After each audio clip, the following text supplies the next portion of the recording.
A United States federal judge has deemed it unconstitutional for Trump to block users on Twitter. 2 U.S. senators' identities were stolen in order to make fraudulent comments on net neutrality.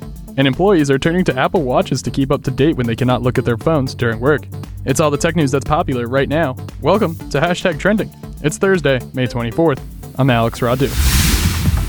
From Twitter, a U.S. federal judge yesterday ruled that since Twitter is an interactive space where users can interact with the president's tweets, it qualifies as a public forum. Therefore, blocking users unconstitutionally restricts their speech and is in violation of the First Amendment. Here's the statement from the federal judge. Quote, "This case requires us to consider whether a public official may, consistent with the First Amendment, block a person from his Twitter account in response to the political views that the person has expressed, and whether this analysis differs because that public official is President of the United States. The answer to both questions is no." End quote. That means that this decision has further implications than just the president, as the ruling applies to all government officials.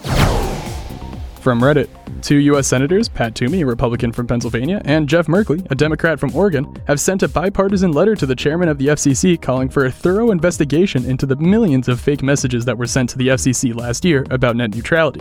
This includes the 2 senators whose identities were stolen in order to make fraudulent comments to the FCC. If you hadn't heard, during the repeal period of net neutrality, millions of fraudulent comments were submitted to the FCC using real people's names and addresses without those people's knowledge or consent. Many of those people had sent a letter to the FCC asking for their comments and names to be removed, but the federal agency refused. Recently, the Senate voted to block the repeal when 3 Republican senators switched and voted in support of the block.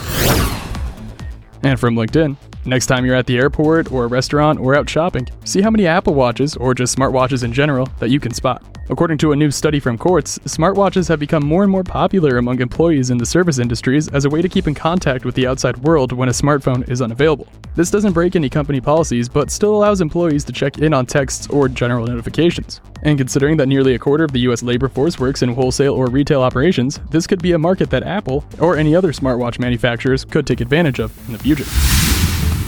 Well, that's what's trending this week. Hashtag Trending is produced by the ITWC Podcast Network. If you enjoy Hashtag Trending, please be sure to give us a rating and a review wherever you get your podcasts from.